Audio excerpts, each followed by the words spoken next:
I learned about something the other day, Caitlin, that rocked me. I'm all ears. What happened? So seals, right? The cute like water puppies. Oh, yeah. Adorable. But you shouldn't go up and pet them, right? I have heard that like if the babies get rejected by their moms if you pet them and the mom smells like human on them. Is that right? I don't know much about that, but I know that there's something else that makes seals dangerous that I had no idea about until recently, and that is seal finger. Huh? So there's not enough on this to do a whole episode, but when you get bitten by a seal or handle seal bones, you can contract handle seal bones with an open wound or like breaks in your skin.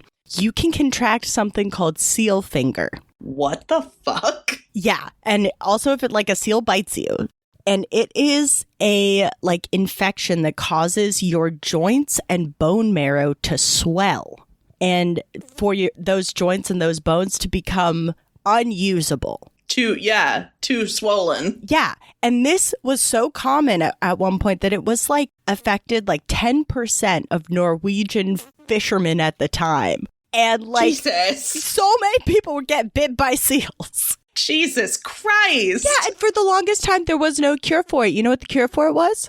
Ooh, like antibiotics or like penicillin or something? That came later, and that was effective. But you know what they did for it if you got bit by a seal on that limb in the, 1700s, No. Yeah, chopping that thing off. Okay. Yeah, just bye. Don't let it spread. But seal finger, you could still get this disease. Like if you were handling seal bones without gloves on and you had some sort of cut in your hands, you could contract this disease that affected Norwegian seal fishermen in the early 1800s. That is so wild. And they can cure it today, no problem, but it's just seal finger. I never knew. Yeah, I mean, you wouldn't... Yeah, that does sound like something that would happen in the 1700s, but yeah, what? Got bit by a seal, gotta take my whole hand. Yeah, just amputate. I'm done. Well, if you look up pictures of people who have it, their hands, like if you get bit by a seal on your hand becomes gnarled and unusable. God. Oh my God, it's like a poisonous venom in these seals. Yes, and a cute little wet water babies do this to you. Oh. And they can do it to you after they're dead. Yeah, so, okay, PSA, if you see a seal, stay the fuck away from it. Stay the fuck away from it. Seals used to be one of my favorite animals, and now I'm like, bitches, I will never pet. No, I have no interest anymore. Speaking of animals, I have a little, kitten update. Yes, kitten update. For those who maybe missed last week's episode, I got a kitten. His name is Max, and he's great. Adorable. We've had him for about 3 weeks. Auntie Sophie came over and got to hang out with him. Oh my God, he'd just been to the vet, so he was very sweet and sleepy and tuckered out. And he just snoozed the whole time. It was adorable. He's tiny. His little head can fit in the palm of your hand. He's getting bigger. He's growing like a weed. He's got a lot of energy. On the day you saw him, he had gotten 2 of his vaccines, so he was totally wiped out. Like you said, he is crazy. He's doing this new thing, as of the last few days. He likes spending time under the bed. I have containers of clothes that I never wear and, spring shoes, whatever. I've got just a bunch of shit down there. And so he plays with the zippers and he sleeps down there a lot. Aww. Or he sleeps with us. But lately, he will jump out from under the bed and attack your feet. Oh my God. Does it scare you? Yes. And I know why it scares me because, little lore, have you seen The Sixth Sense? I haven't gotten to that one yet. Holy shit. Okay. Well, I See Dead People that's that movie. Bruce Willis. Haley Joel Osment can see dead people. Bruce Willis is in it. It's a great movie. And this is not a spoiler at all. But there's a part where Haley Joel Osment is in this dead girl's room and he can see her ghost. And so she's under the bed and she grabs his leg from under the bed. And that scared me so bad to my core when I saw this movie as a teen that this kitten jumping out at me has reignited this like primal fear that I have. Oh my God. Of something being under the bed and jumping out at me at whim. Except that it is something under the bed. Something is truly under there, and it will come out and attack you. That is wild. Ghost. It's not a ghost. It's a cat. It's a small cat that you could easily overpower, but that is, Katelyn, I am so sorry for the reignition of your fears. It's okay. It's all right. That's motherhood, though, isn't it? That's motherhood. It's all worth it. Oh, my God. And, like, the cats, because we have an older cat, Minnie, she's 5. They're really starting to be cool with each other. They, sit in the windowsill together and look out the window. It's precious. If you have any pictures of that, I do. Let me send you, and then I'll post. Share to the class. I'll post as well.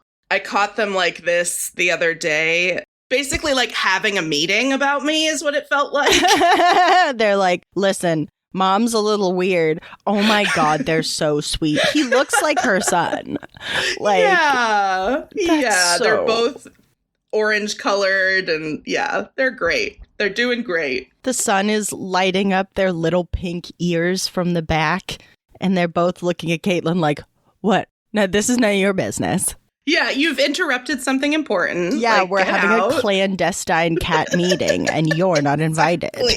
Exactly. All right, well. We're about to have a clandestine bone meeting, and they're not invited.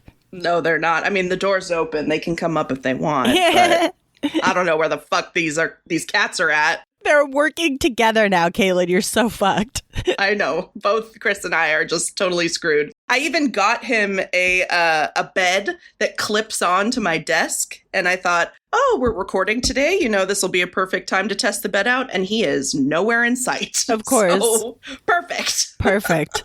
Well, we'll have to start without him. Yeah, it's okay. He might show up and attack my foot or something. And then, then we'll all be sorry. Yeah, hopefully we capture your genuine fear. In olden days, a glimpse of femur was only for morbid dreamers, but you're not alone. Bring anything bones. 2 goofy gals with deathly interest go on a skeleton inquest in your headphones. Anything bones.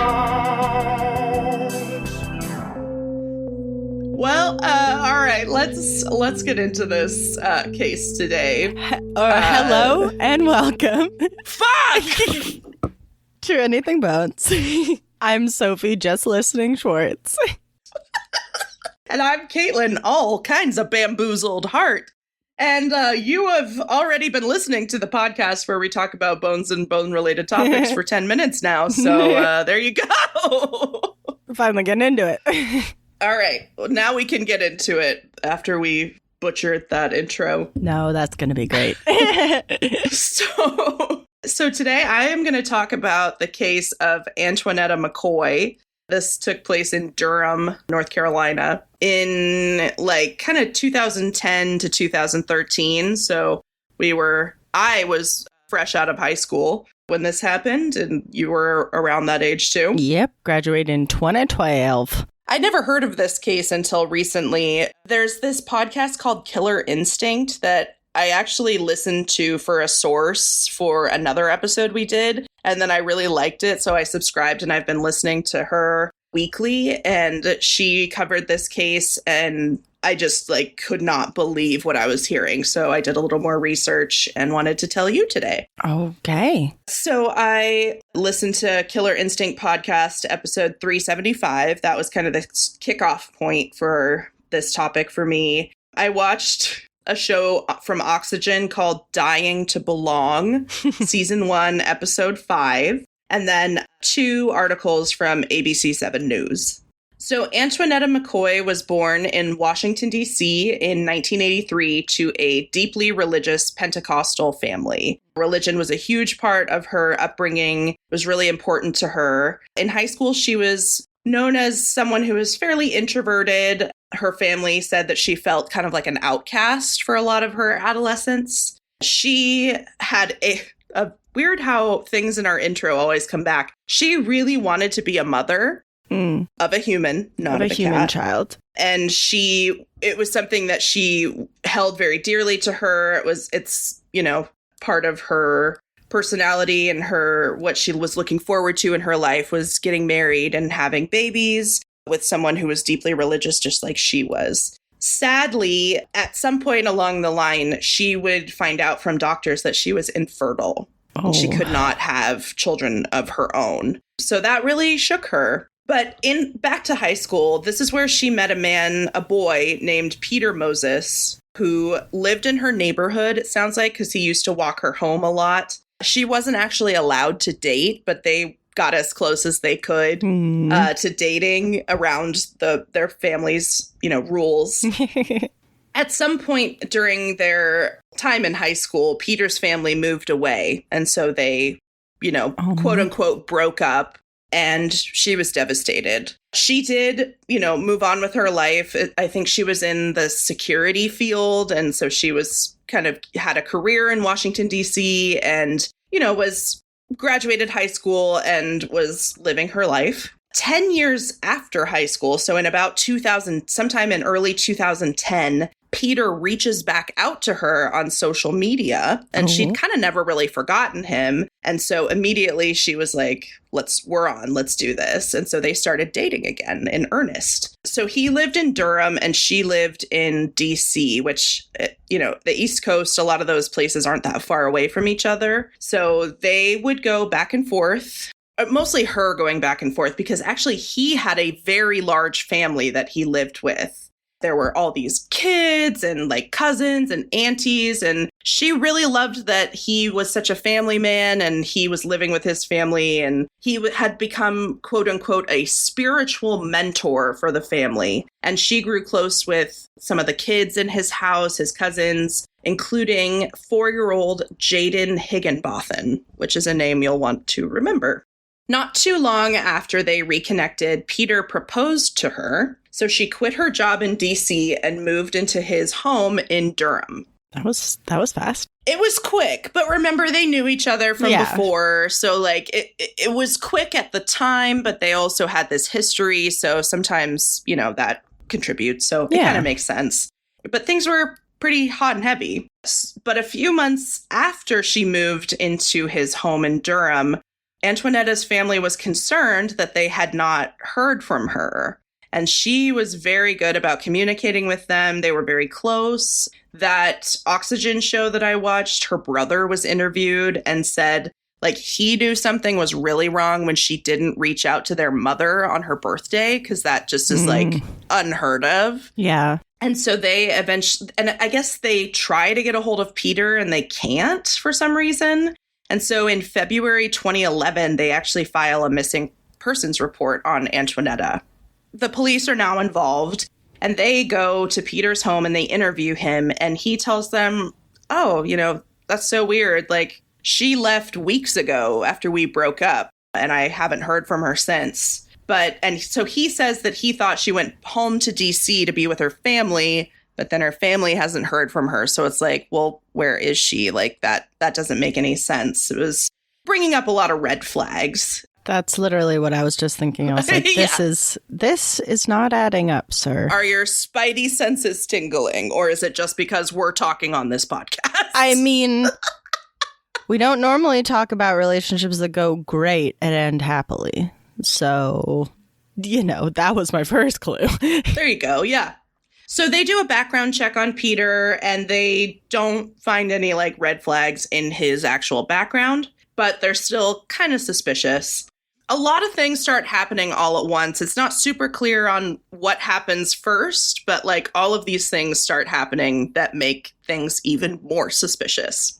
So in Durham, a woman named Tanya comes into the police station. She's absolutely frantic, and she tells police that she used to live in Peter's home. He's got all of these quote unquote family members and children there, but it's actually not a family per se. It's more of a cult. Oh, Peter, cult leader. That might be the name of this episode, actually. So, he had basically lied to Antoinetta saying, oh, this is my family. These are my aunties and cousins. No, they were his wives. They were his wives, and the children were his children. No. Yes. He's sorry, continue. No, ask your question. He's collecting wives. Fine. He is a polygamist. He's doing the polygamy, yeah. Yeah.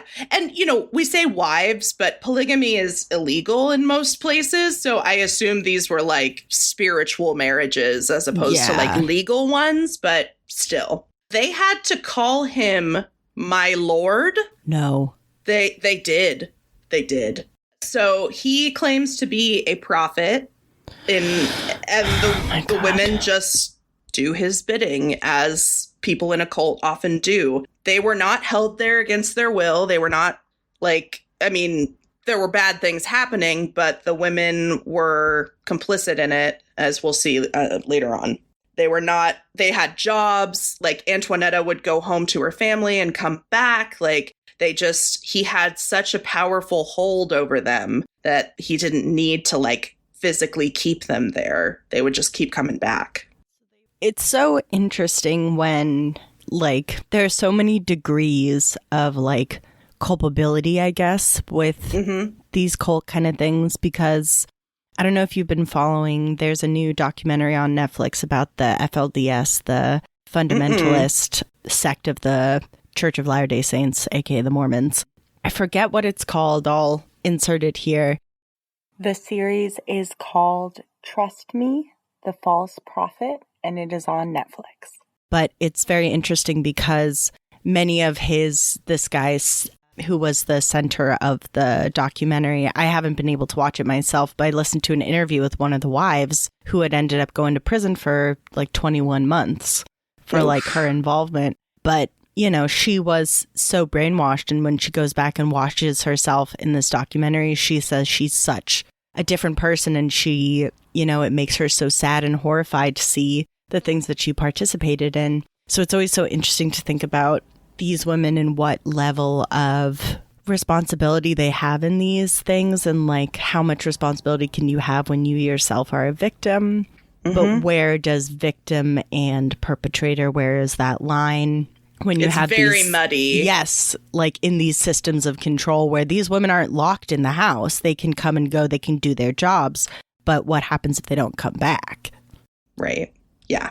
So Tanya, the woman that escaped and is telling the police all of this, she also claims that the cult has killed a little boy and a woman. So the police they already know Antoinetta is missing and that her last known whereabouts are Peter's house. And then this woman, Tanya, is saying that she used to live at Peter's house too, and that it's a cult. They've killed a little boy and a woman, and she had to leave because she didn't want to be a part of it any longer. Thank God. Yeah.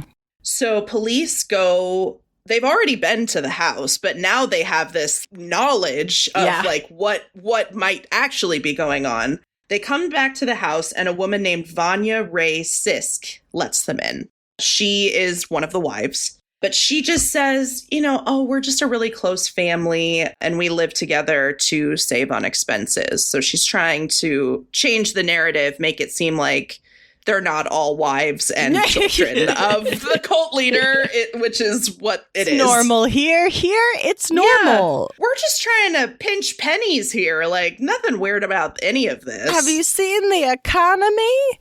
We're just living together for normal, non-cult and non-spiritual marriage reasons. Exactly. And Vanya's like, oh yeah, Antoinetta and Tanya, they used to live here, but like they both left. Like Antoinetta left a few months ago and Tanya just left. It's okay, whatever. And she says that they're not a cult, but they are members of a group called Black Hebrew Israelites, which is, quote, a fringe religious sect that believes African Americans are the true descendants of the ancient Israelites and blend Jewish and Christian religious practices with Black liberation theology. So there was an interesting interview on the Oxygen show that I watched with a professor at Duke, I believe.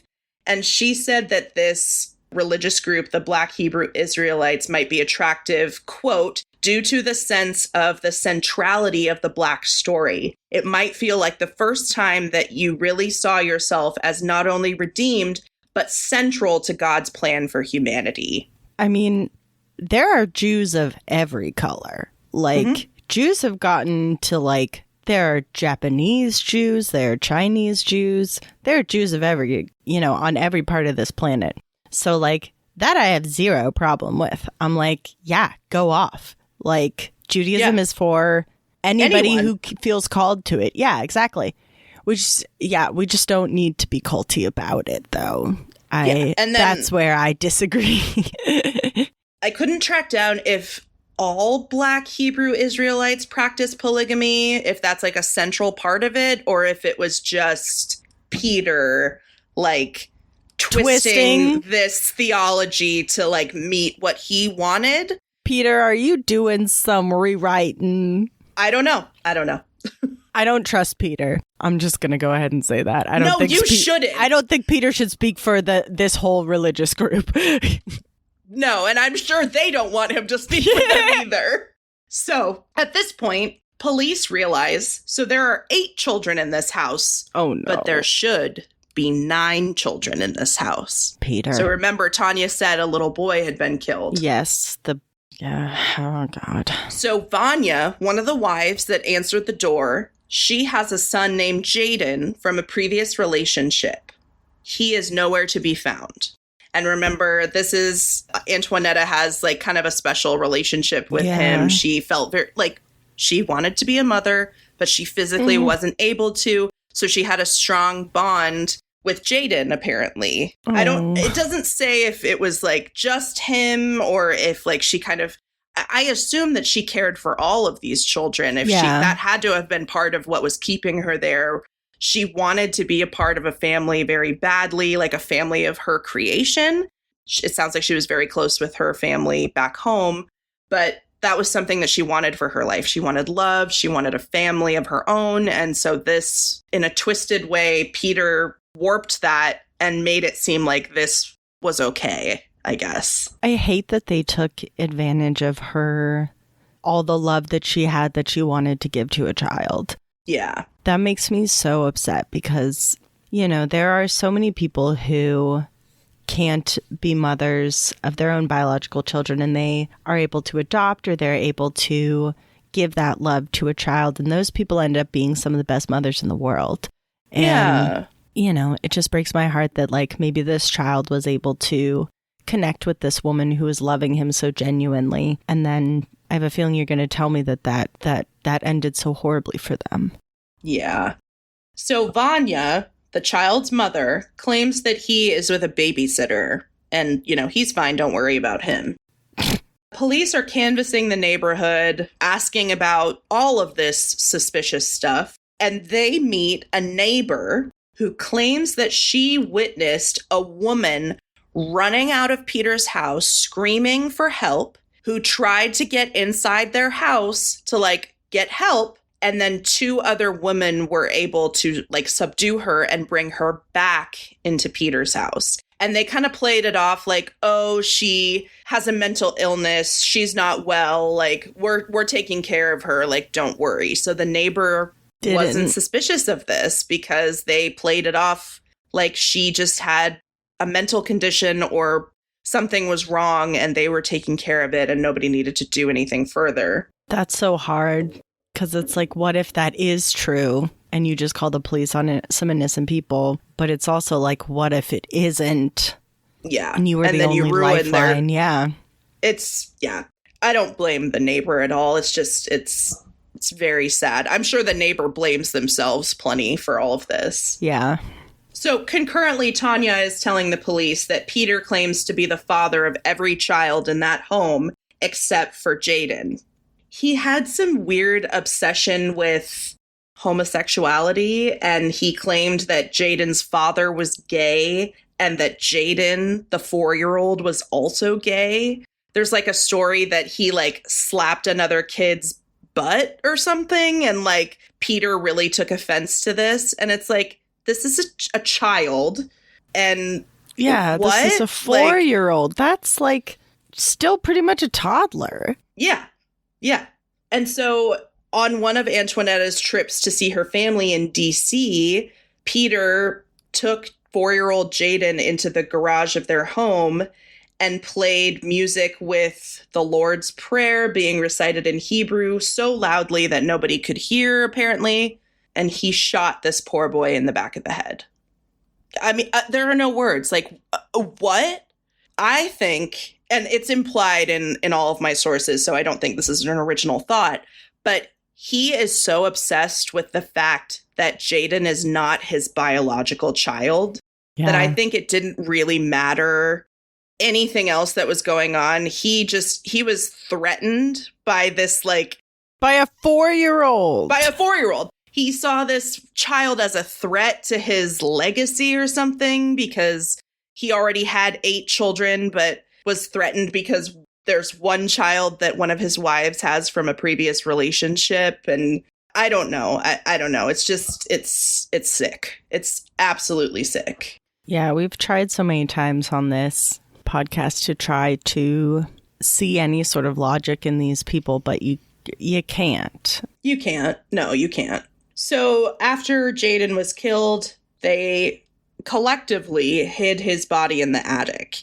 And what I can't wrap my brain around is how this child's mother was okay with this and stayed with Peter. And yeah, I really can't wrap my head around. Like, that is someone who is brainwashed to a level that nobody will ever understand.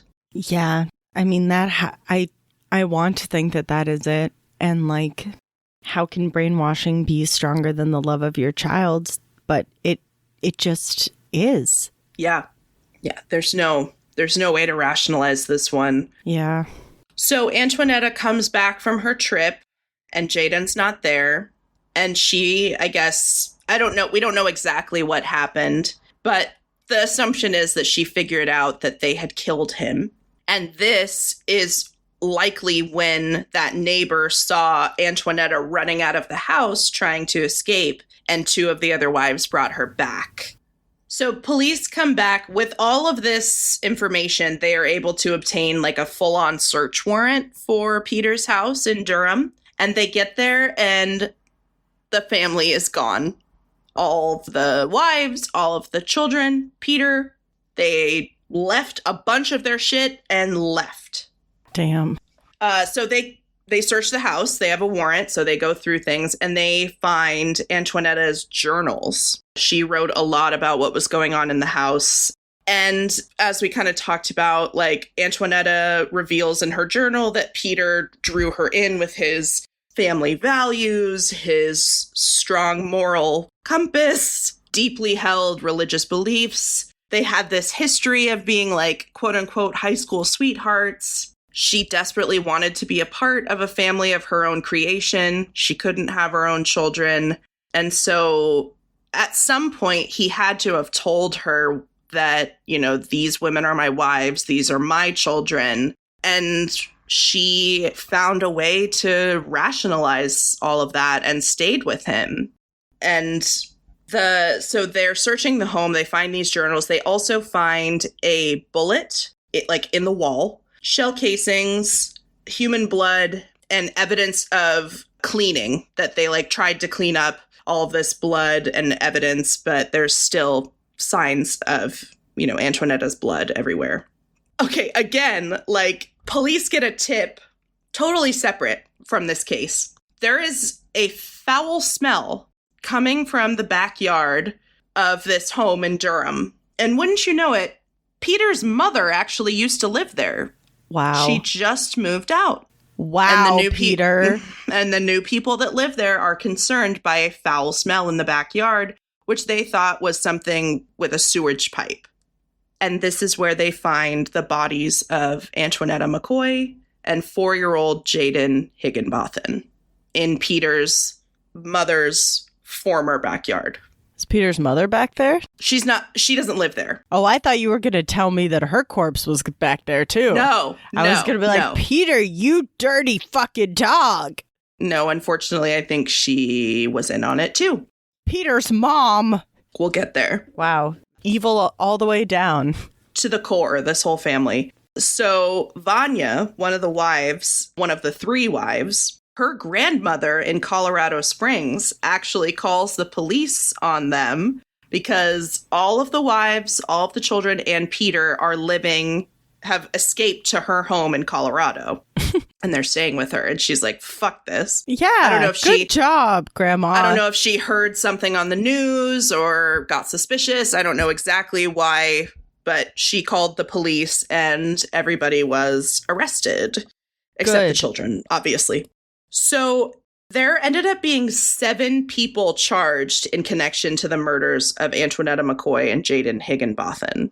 So Peter Moses, obviously, Vanya Sisk, who is Jadon's mother, and then the other 2 wives, their names are Lavada Quinzetta Harris and LaRonda Renee Smith. And then Peter's mother, Shilda Harris, his sister Sheila. Oh my God, I just realized the mom's name is Shilda and the sister's name is Sheila. That's so hard to say back to back. They were arrested, and then his brother, P. Leonard Moses, was also arrested.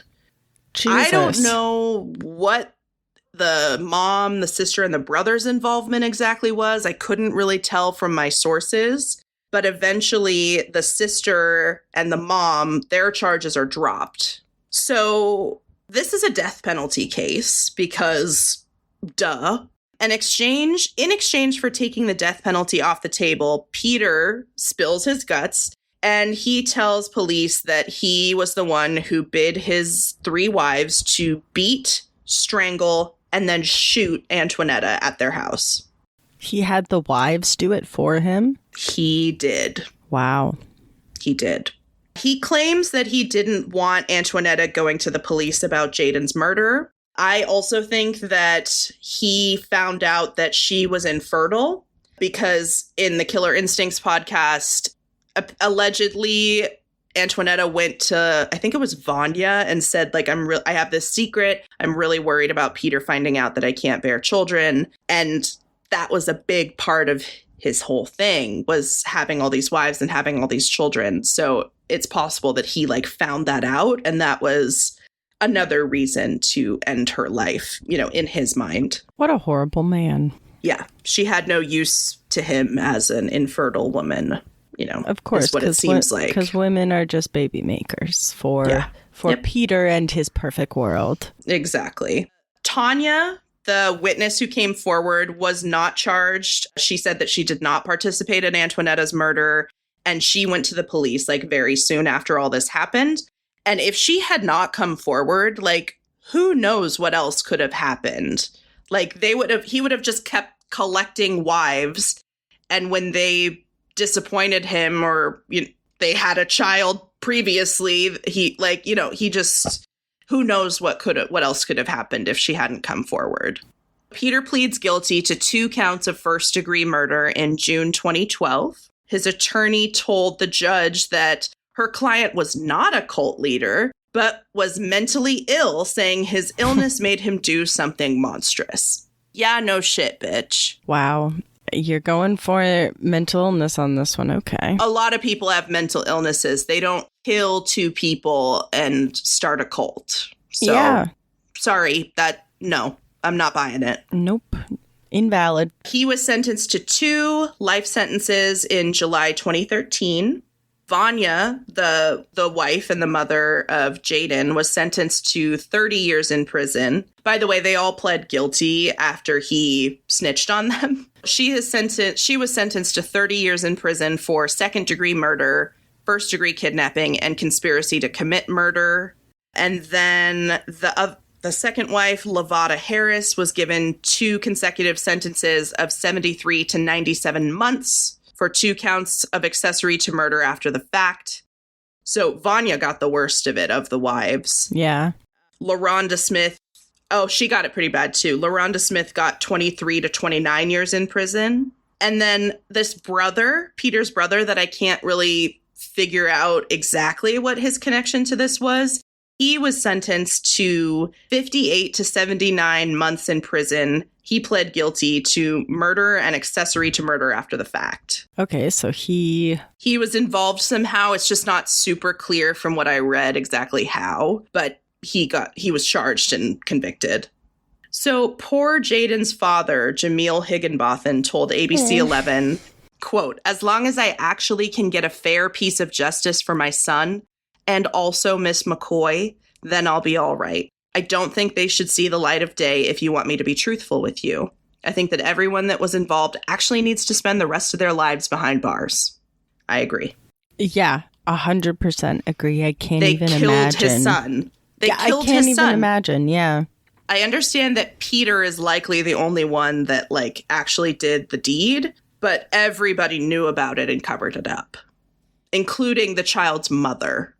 Exactly. Like the minute that you know that occurred and you don't turn that in immediately, yeah, I'm sorry. Yeah. I have no sympathy. So Peter Moses apologized in court to Antoinetta's mother. He said, "I'm sorry, ma'am, for your daughter." Too little, too late, motherfucker. Mm-hmm. Antoinetta's mother, Yvonne, said, quote, "That's the only thing that gives me closure is to know that she knew God herself, because this is something that I never dreamt I would deal with. Never." After the sentencing, she told ABC her daughter believed Moses was going to marry her, and his apology only goes so far. She finished with, quote, "I could really choke him, but that was just a little bit of anger. But I looked at him with more hurt than anything because I couldn't believe, this is like a nightmare, that he would be so deceitful. I felt a little cold and a little bitter, but the compassion inside of me said, Yvonne, you're a Christian." That is so strong of her. That is incredible strength. And how surreal for her to have known this kid as a teen. Mm-hmm.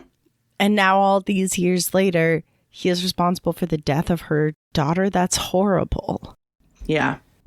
But the fact that she can find the strength to have any sort of like forgiveness and patience towards him, good on her. I was with her when she said that she wanted to choke him.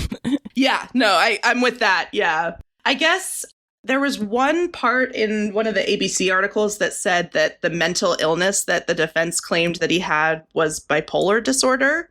But I mean, many people have bipolar disorder. I know a lot of bipolar people. Yeah, they don't do this. There'd be a hell of a lot more fucking cults if that was a prerequisite to being bipolar. Exactly. That's all I got, man. I had never heard of this before very recently when I heard Killer Instincts cover it. I don't know what we can take away from it.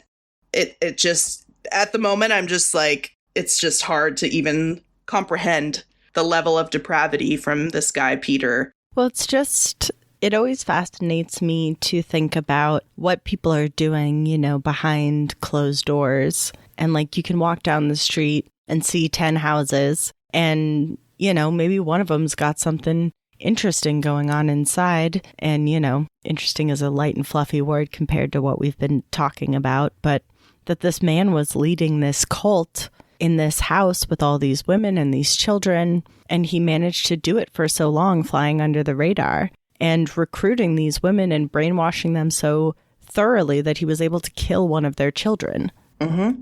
And they helped cover it up and killed again for him after the fact. It's just, it physically did it themselves. It blows my mind. And it wasn't, I didn't want to get into it like too much, but it was not like a quick death. Like she was beaten, strangled, and then eventually she was shot. That's so horrible. It's awful. And they did it in the house. Where were the kids when this was happening? Were they also present? Like, I don't know. It's just, it's really scary. Yeah, and those poor 8 children. Now they're motherless. Their parents are both in jail, like. And I can't even imagine what sort of memories they have of all this. Mm-hmm. Yeah. Oh, God. Yeah. I wish them all the best in the world and all the healing that is possible. Yeah. And none for Peter. None for Peter. I hope Peter rots in prison forever. I hope he lives super long. I do too. Yeah. And I hope that all the toilets at his prison keep getting backed up and he can't take a good fucking shit. Absolutely. These are curses I put upon him. Good. So there you go. That's the case of Antoinetta McKoy and also Jadon Higganbothan, who didn't really get to have a life. He was 4 when he was killed.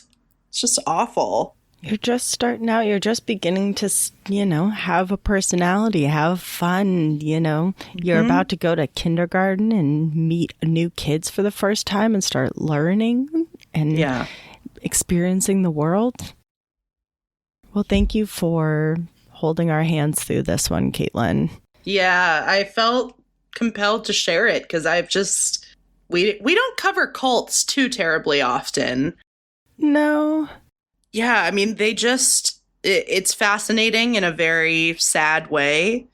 And, I guess what we can learn from this is check on your neighbors. If you see something, say something. Be cautious of high control groups. If something doesn't seem right, tell someone. Yeah, listen to your gut always. Yeah, it's very powerful if you listen to it. If you're like, why am I feeling bad? Just try and sit with that. Well, I hope that our boneheads have a good week and a good rest of their day and that they're able to take care of their bones and find something positive to do with their day. Offset this podcast. Go outside. Yeah, it's a beautiful day here today. The sun is shining. The birds are singing. The flowers are growing new eyeballs.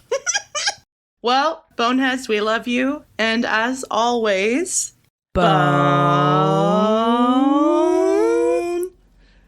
voyage. Goodbye. Thanks for listening to Anything Bones. Follow us on Instagram or Facebook at Anything Bones Podcast, or email us at anythingbonespodcast@gmail.com. Thank you to Nick Kruger for our spooky music and Stephen Vetteroff At Chubby Scrubby on Twitter, for our jazzy vocals, and thank you to Camilla Franklin at Camilla Strader on Instagram. for our beautiful bony artwork. Please rate, review, and subscribe. well, just like one more thing. My arms and my legs and my chest are so covered in scratches that I have had to adjust like my hygiene routine. I was using these like scrubby loofahs that have soap already in them. It's too rough. No. This little bastard has destroyed my skin. Again, motherhood. Yeah. It could be a lot worse, I suppose. Could be a human. God.